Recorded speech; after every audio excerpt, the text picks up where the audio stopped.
Beleza, estamos de volta então agora na parte B da aula, onde eu te falei que a gente vai fazer um exemplo quantitativo do quanto podem existir variáveis confundidoras entre a sua exposição de interesse e o seu desfecho. Então, vamos pegar aqui uma população hipotética, tá bom? E nós estamos determinados em explicar a relação entre o consumo de álcool e o câncer do esôfago. Então, antes de você fazer isso, você estudou, leu sobre tudo, setou o seu diagrama causal, que consumo de álcool, o quanto que é, como vai medir, quais são as pessoas que você vai pegar e tal, tá ali levando causa do câncer de esôfago. E aí você já descobriu outras variáveis de confundimento, já colocou, já se propôs que você também vai medi-las, e aí a gente vai agora passar para isso. Então, a população de interesse são pessoas do sexo masculino acima de 50 anos de idade, da nossa cidade hipotética, Fairlândia.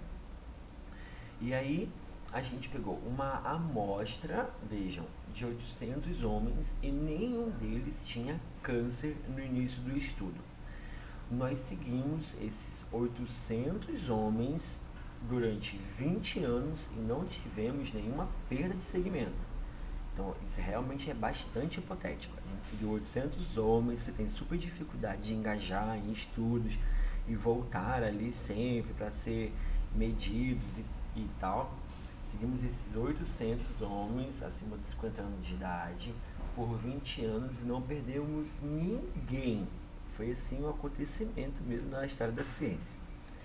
Desses 800 homens, nós tínhamos 370 que são os nossos expostos. Eles eram consumidores pesados de álcool, beberrões.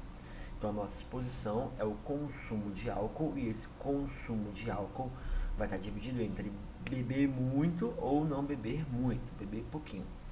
Então nós tínhamos 370 expostos. Desses meus 370 expostos, depois de 20 anos, 220 desenvolveram câncer de esôfago. Então a gente tem aqui uma alta probabilidade de se expor e desenvolver esse desfecho de saúde. E entre os nossos 430 não expostos, aqueles que não consumem pesadamente álcool, apenas 8 desenvolveram câncer de esôfago. Sem fazer nenhum cálculo matemático aqui, a gente vai saber que a nossa razão de risco ela vai ser significante e o consumo pesado de álcool vai estar associado, né, pelas probabilidades aqui de desenvolvimento da doença. Então, essa aqui seria a nossa tabela 2x2, onde nós temos 370 expostos no total. Desses 370 expostos, eu tenho 220 que desenvolvem o câncer de esôfago. Entre os 430 não expostos, a gente tem 80 que desenvolveram o nosso desfecho, o câncer de esôfago. Então, a probabilidade do desenvolvimento da doença entre os expostos é de 59%, e a probabilidade do desenvolvimento do câncer de esôfago entre os não expostos é de 18% mais ou menos. Então, fazendo a nossa razão de risco dividido um pelo outro, a gente vai ter um resultado de 3,2 arredondado. E como é uma amostra da nossa população, a gente pode até mesmo calcular o nosso intervalo de confiança com 95% de acerto. Então vejam, a interpretação disso aqui é que nessa nossa amostra, o risco de consumidores pesados de álcool desenvolverem câncer de esôfago é de 3,2 vezes maior ao longo dos 20 anos quando comparados a não consumidores pesados de álcool. Então, esta associação ela é significante, porque até mesmo o nosso limiar mais baixo do intervalo de confiança está bem distante do 1. E esse risco de 3,2 vezes maior, ele é bem alto. Então, seria uma associação causal bem forte. Só que pensando, a gente lembra que eu falei lá no começo, a gente já pensou, já estudou, foi atrás da literatura inteira, o que beber álcool estaria associado ao câncer de esôfago. Então você viu ali que não tinha muita coisa, que tinham outras coisas que podiam estar mais associadas ao câncer de esôfago do que o consumo de álcool. Daí, então, como saber que é realmente ao consumo de álcool? Uma das coisas que você viu na sua revisão literária foi que pessoas que são consumidoras pesadas de álcool são mais prováveis de ser fumantes do que aquelas pessoas que não bebem tanto assim, tá? Então não foi que você descobriu ao longo do caminho ali, você já sabia disso. E que o tabagismo é um potencial fator de risco para o câncer do esôfago. Então, grupo de consumidores pesados de álcool tem maior proporção de fumantes. Sabendo já disso, então a gente já coloca aqui essa nossa relação de confusão. Poderia o tabagismo estar confundindo a associação observada entre o consumo de álcool e o câncer de esôfago? Então a gente já acolheu também o tabagismo, porque a gente já sabia de tudo isso aqui pela teoria, pelos estudos que a gente foi atrás e tudo mais. Sabendo disso, a gente já mediu o tabagismo, sabemos que essa relação pode estar confundida e agora a gente vai analisar o tabagismo, ok? Então a gente está colocando agora uma terceira marcação, que são esses pontinhos aqui nas pessoas. Esses pontinhos são aquelas pessoas que fumam. E aí a gente vai determinar no nosso modelo, na nossa teoria, o que vai ser fumante ou não.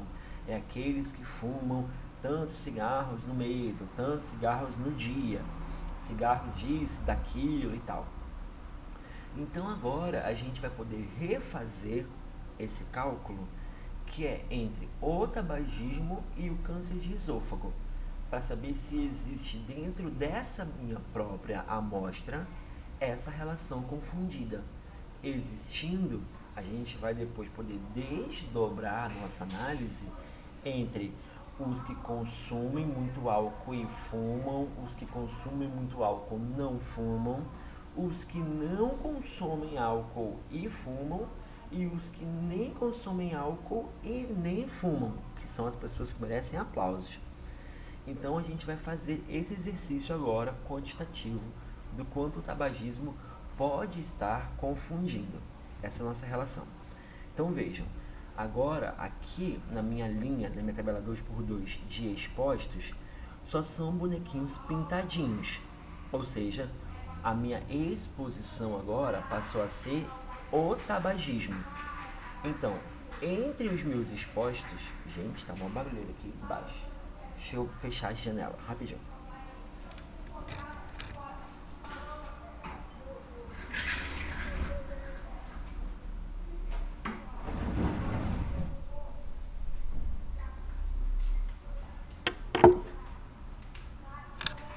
Voltando, né? O home office tem dessas coisas. Então agora a nossa exposição é o tabagismo. Nós temos um total de 580 pessoas que são tabagistas. Das minhas 580 pessoas, que vai ser essa linha aqui inteira, eu tenho 280 com câncer do esôfago, tá bom? E das pessoas que não fumam, eu tenho 200 ao total. E das minhas 200, eu vou ter 20 pessoas que desenvolveram câncer de esôfago. Então agora, ó, a gente vai fazer a probabilidade de desenvolver a doença entre os expostos, que vai ser 280 dividido por 580, que é o somatório dessa linha inteira aqui. A probabilidade de desenvolver câncer de esôfago entre as pessoas que fumam é de 48,3%. A probabilidade de desenvolver câncer de esôfago entre quem não fuma vai ser 20 dividido por 220. Isso vai me dar uma probabilidade de desenvolvimento da doença de apenas 9%. Então, veja, a gente pode já confirmar, né, no nosso estudo, que fumar está associado ao câncer de esôfago. Então, lembra do slide de ouro que a gente falou que essa relação vai estar sendo explicada por outra variável? A gente já sabia que o fumo está associado ao câncer de esôfago, só que a gente está estudando o hábito de beber muito. associado ao câncer de esôfago. Então a gente está vendo que lá no nosso último cálculo, deixa eu voltar, no último cálculo a gente tinha uma relação entre consumo de álcool e o câncer de esôfago, só que existe outra variável que também está associada, está sendo então uma variável confundidora. Então, sabendo disso agora, a gente pode fazer a probabilidade de fumar entre os que bebem muito. Então vejam aqui, ó. Aqui a gente tem a probabilidade condicional de consumo pesado de álcool entre fumantes. Então eu vou pegar todo mundo que bebe aqui entre todos os que fumam. E essa probabilidade vai ser de 53,4%, que é o total com pontos, que é o que a gente está fazendo aqui em cima, tá bom? E a gente pode fazer também a mesma coisa para o total de pessoas sem o ponto, que são aquelas que não fumam, mas que bebem também. Então, essa probabilidade aqui, condicional de consumo pesado de álcool entre os que não fumam, é de 27,3%. Então, a gente pode confirmar, uma outra confirmação do nosso estudo, que fumar está associado com o consumo pesado de álcool. Então vejam, a gente pegou, selecionou uma amostra para explicar a relação causal entre beber muito e câncer de esôfago. Vimos que nos nossos cálculos essa relação existe, só que a gente já sabia que tabagismo também está associado ao câncer de esôfago. Medimos então essa associação e vimos que também está explicando parcialmente essa relação. Sabendo disso, a gente tem que ver entre os nossos indivíduos do estudo se essas pessoas que bebem muito vão também fumar, porque aí esse confundimento vai estar acontecendo. Então a gente está vendo que a probabilidade de fumar entre os que bebem muito é de 53,4%. Então a gente já está sabendo aqui que os que bebem muito são muito provavelmente aqueles que mais fumam, e isso está levando ao desenvolvimento do câncer de esôfago. Então vejam como que os nossos dados que coletamos estão comprovando a nossa teoria e não o contrário. Não é que a gente começou a fazer um bando de cálculo e aí viu um monte de coisa e agora a gente vem com novas teorias revolucionárias. Não. A gente vai, senta, estuda e aí depois começa a fazer todo esse jogo. Então a gente sabe agora, ficou claro para o nosso estudo, que fumar cigarro é um fator de risco para o câncer de esôfago, que foi o nosso segundo cálculo que a gente fez. A gente sabe também que consumidores pesados de álcool são mais prováveis de serem fumantes, que foi esse terceiro cálculo que fez. Portanto, fumar pode explicar a associação entre o câncer de esôfago e o álcool. E aí, o consumo de álcool, igual lá no nosso primeiro exemplo da síndrome de Down, não é, na verdade, um fator causal, né? Quando a gente faz essa relação entre a ordem de nascimento do filho e síndrome de Down, isso não é um fator causal, na verdade, o que está explicando é a idade da mãe. Da mesma forma, quando a gente faz o consumo de álcool e o câncer de esôfago, o que está explicando é muito mais o tabagismo. Por isso que tudo isso tem que ser pensado previamente. Segundo slide de ouro da aula. Esse aqui é ainda mais importante que o outro, porque ele vai trazer o beabá de como a gente identifica um confundidor na epidemiologia. Então, primeiro, ele tem que ser um fator de risco independente para a doença sob estudo entre os não expostos. O que isso aqui quer dizer? Né? Que está meio confuso. Eu tinha uma situação de interesse, que era beber álcool leva ao câncer de esôfago. O tabagismo, ele está associado ao câncer de esôfago. Então, o tabagismo é um risco independente aqui do que essa minha exposição entre até os não expostos. Aquelas pessoas que não bebem muito e fumam vão também desenvolver câncer de esôfago. Então, só agora traduzindo, o confundidor deve ser um fator de risco independente para a doença sob o estudo. Fumar leva a câncer de esôfago, independente de beber ou não. Tá bom? Então essa aqui é regra número 1.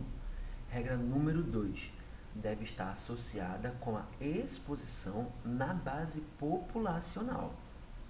Então, novamente, lá na minha população, todo mundo que bebe muito também tem muito mais probabilidade de fumar muito. Isso independe do meu estudo, da forma que eu montei minha exposição ou não e medi. Então, regra número 2, tá bom? Esse meu confundidor tem que estar associado à minha exposição na base populacional. E agora, essa é a novidade. Regra 3. Não pode ser intermediária na relação causal entre exposição e doença ou consequência do desfecho. Então, essa regra aqui ela tem duas partes. Primeira parte, eu vou selecionar primeiro. Ela não pode ser intermediária na relação causal, ou seja, beber não leva a fumar, que leva ao câncer de esôfago. Não existe essa relação causal, porque eu bebo, eu vou fumar, e porque eu bebo e depois fumei, vou ter câncer de esôfago.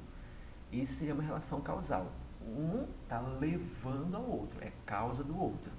O que a gente falou é que o tabagismo está associado, está relacionado, mas não é causa.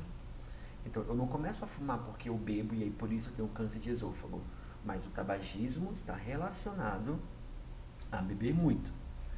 E uma outra coisa, ou não pode ser, ou ele não pode ser consequência do desfecho sob o estudo, que é, eu não posso vir a fumar porque comecei a beber, tive câncer de esôfago e comecei a fumar.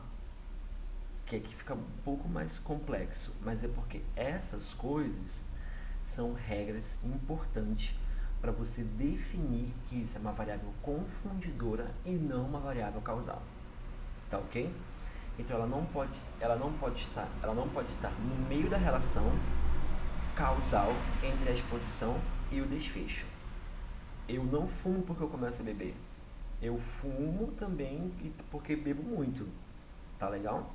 Então, beber muito não está sendo um motivo para fumar e isso me leva a ter câncer. Ou também não pode ser consequência do desfecho. Porque eu bebo muito e tenho câncer de esôfago, eu vou também começar a fumar. Então, isso aqui eu acho que essa terceira regra, ela é a mais difícil de compreender, mas ela vai ser aquela que você, mesmo encontrando medidas diferentes, a gente fez uma razão de risco para o álcool, aí fez uma outra razão de risco para o tabagismo. Então, mesmo quando você encontra medidas significantes que se afastam do 1, digamos aqui na epidemiologia, mas se essa variável que você mediu, essa segunda variável potencialmente confundidora, se ela funciona como intermediária ou se ela é uma consequência do desfecho, isso não é uma variável confundidora. E é aqui que muita gente se deixa levar. Porque não é simplesmente o cálculo, não é simplesmente a associação na população que faz com que não seja confundidor. Tem que ter esses três aspectos. Ele tem que ser um fator de risco independente para a doença, ele tem que estar associado à exposição na base populacional e não pode ser uma variável intermediadora ou consequência do desfecho. Quando você não tem essas três variáveis, você não pode definir isso como um confundidor. E aqui é o segundo slide de ouro da aula. Porque não é só o cálculo, não é por causa que as medidas de associação foram significantes que vai ser um confundidor. É porque, além disso, ele atende essas três propriedades básicas. Tá ok? Recapitulando. Tem que ser um fator de risco independente para a doença, para o desfecho. tem que estar associada à exposição na população e também não pode ser uma variável intermediária nessa relação causal ou também não pode ser consequência do desfecho. Então agora você vai pegar aquele seu segundo copo d'água e você vai lá repetindo esses 3 princípios. Fator de risco independente para o desfecho, associado à exposição na minha base populacional, não pode ser intermediária na minha relação causal ou consequência do desfecho. Vai lá, vai repetindo isso que a gente volta para a terceira e última parte da aula.